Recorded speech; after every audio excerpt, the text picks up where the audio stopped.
So, Bob, you guys have been close a lot, but what's it take to get over the top?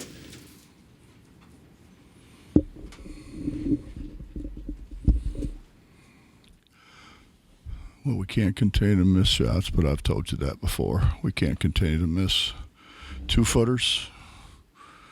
We can't. We've got to be able to finish it around the rim. Seemingly, other people do. We don't. And we can't keep missing free throws. We can't keep turning the ball over. We took a little bit better care of the ball today than normal, but when you're going to be close in every game, you can't afford those kind of mistakes.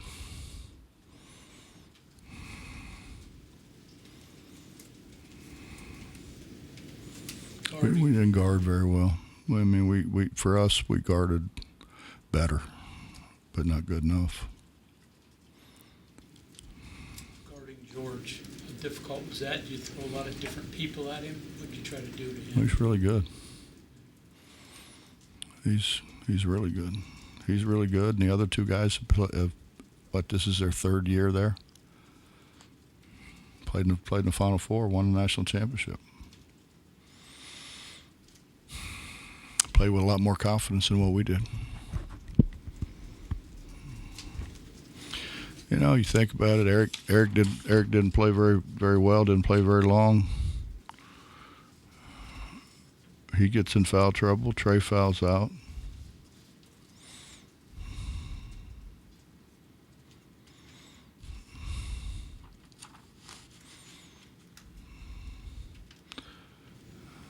You know, you can point to a lot of things, and quite frankly, some of it is stuff that Trey got pushed in the back.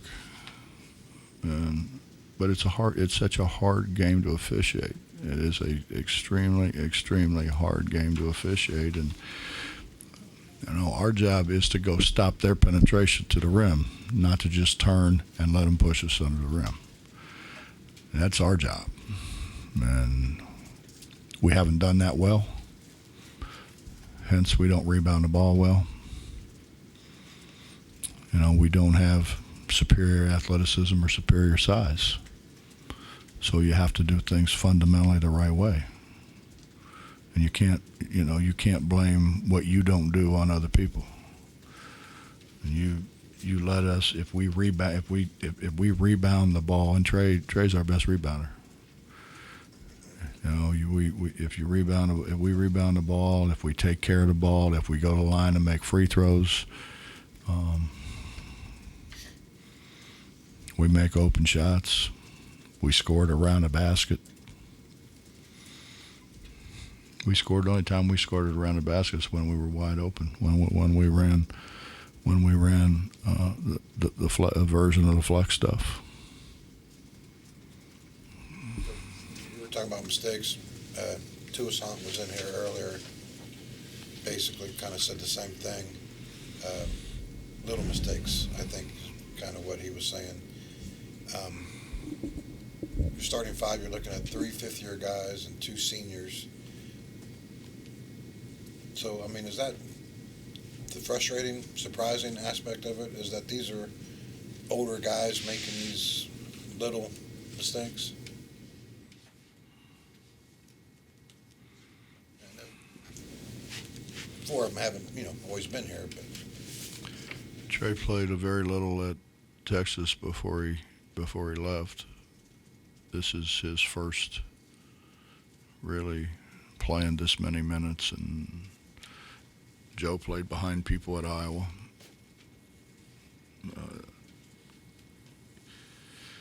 Kitty's been hurt.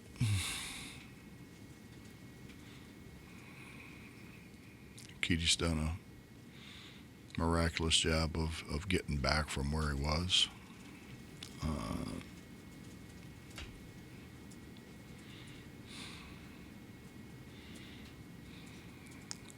They've got 2 guards that are very, very, very good, and they've played in a national championship game. They've had great careers.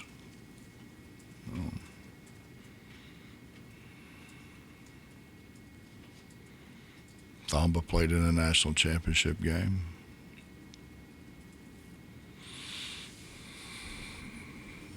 When we want to sit there and say, well, they were transfer guys come from other places, and they were like they're seniors, or they're grad students, or they're whatever. Reality of it is they didn't play all that much there. And it's a different culture. For all the talk about the little mistakes and this, that, and the other thing, you can't just have Keady shooting 1 for 7 every night and Stevenson hitting 3 baskets and however many it was, 9 tonight. And I mean, that's in the end you got to make baskets. Is that fair to say? Well, it's fair to say, I think, if you take into account that Keady had a very severe concussion, and so he didn't pick up a ball, he didn't go shoot. I mean, and so when you're out the way he was, and really what you're doing is just trying to get back, not worrying about working on your game in basketball. You're just trying to get back. And I mean, he did everything he was asked to do and more. And he wanted to get back. But I mean, you have a concussion like he had, you're laid up a while.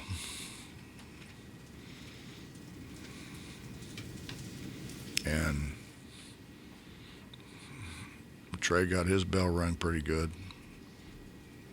the last home game, which continues to bring me to say, what is a legal screen and what isn't a legal screen? And it's officiated very inconsistently because it's officiated by different people. I mean, it's even officiated inconsistently among the 3 guys there because they all have their own point of view, and they all were taught to call it this way or that way.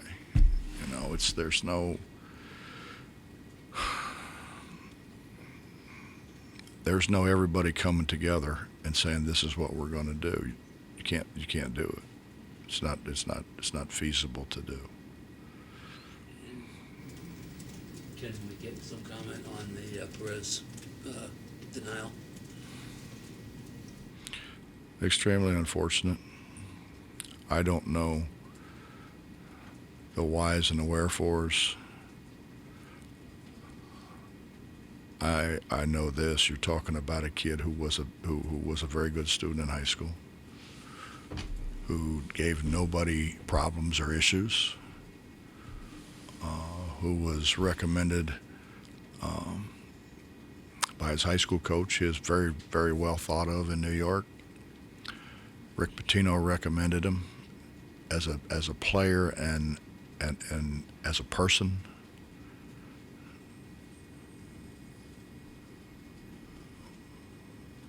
The truth of the matter, Bob, is, and I'd probably get in trouble for saying it, they don't know what the hell they're doing. I mean, they don't do what they're supposed to do, so they get sued. That's a fact, because they didn't do what they were supposed to do. And they thought they were high and mighty. And then when it got to the congressional level, they find out they were not that high and mighty. And then they try to scramble. And you try to, why do we have NIL?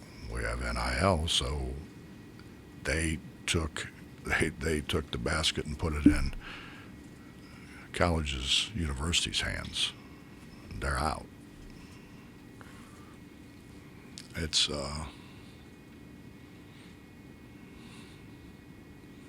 I'm against anything that hurts young people.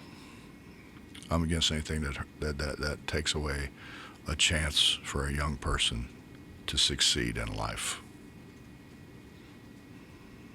And I mean, this guy's a good student. He's not a bad student. He's a good student. He's a good kid. He's a good guy. You know, and we're not talking about bringing in Moses Malone. We're talking about bringing in a kid he was a small college player. I mean, I don't understand.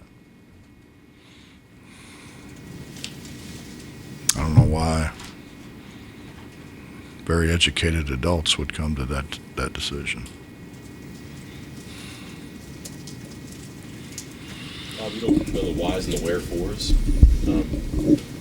Aren't you do those? Pardon? Aren't you do the whys and the wherefores? Like, do you get any sort of justification or explanation for that? No. Come on, Mike. I know I won't, but I figured you know more about it than me.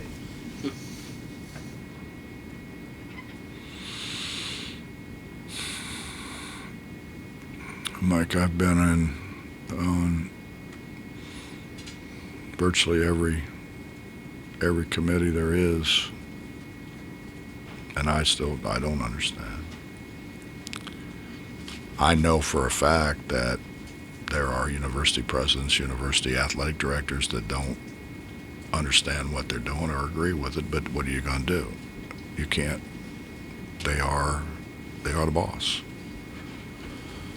It's like, you know, you go to work and they tell you to do this, then you need to do it or you're in trouble.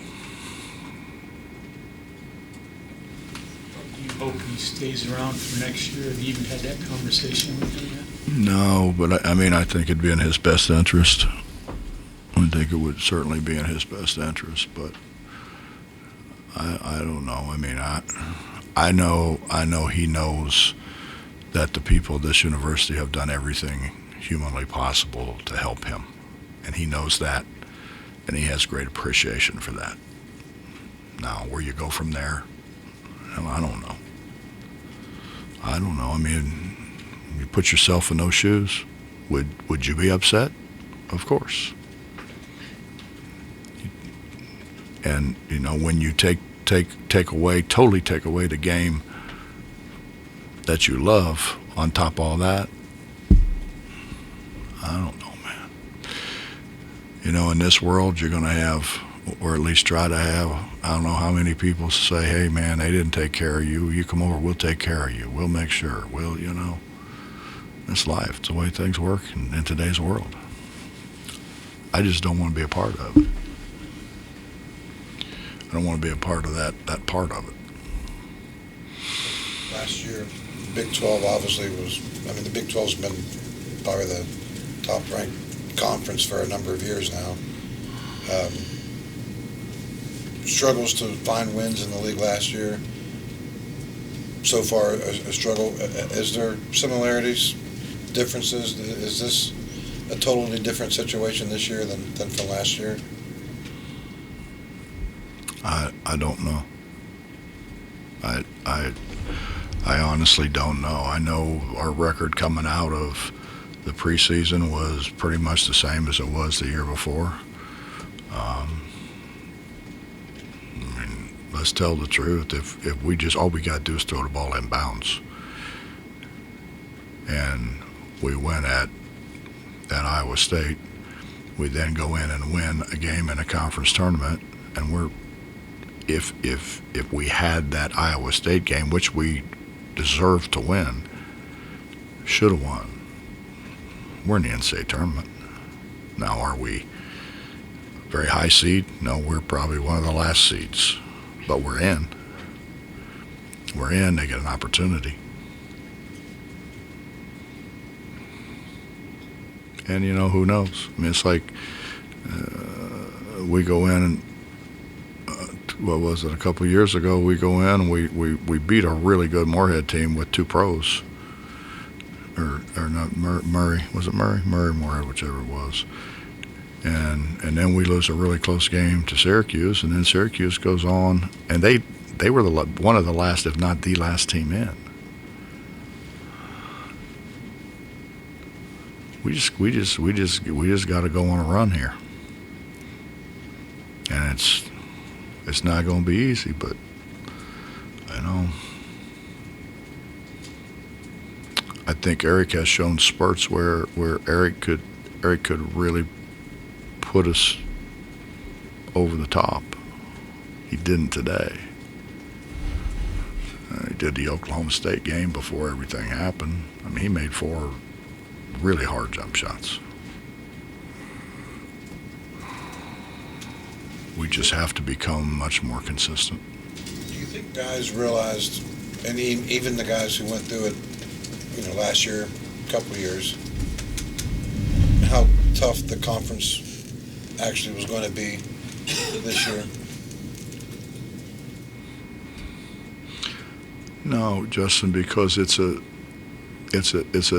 total different entity than what any of us are used to. And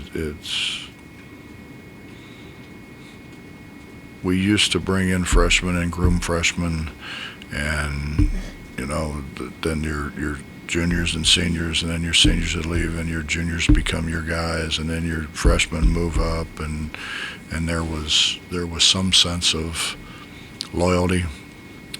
There was some sense of togetherness. The way it is, we were fortunate. We got really good guys out of the portal. Were they All-Americans? No, but they were really good people.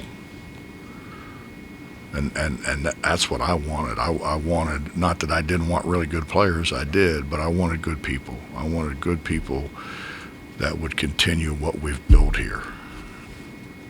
You look at our guys have done extremely well. And our guys that played here because of people like you guys, because of the fans, because of West Virginia in general, they all come back. There's not one guy who played for me here who has not been back. Not one. Some come back and stay to summer. I built them their own locker room, so they had a locker room to come in, change, they could play, work out, lift, go get treated, and they want to come back. That's important to me. Now, do I want to win? There's nobody wants to win more than I do. Nobody. But I'm not going to cheat to do it.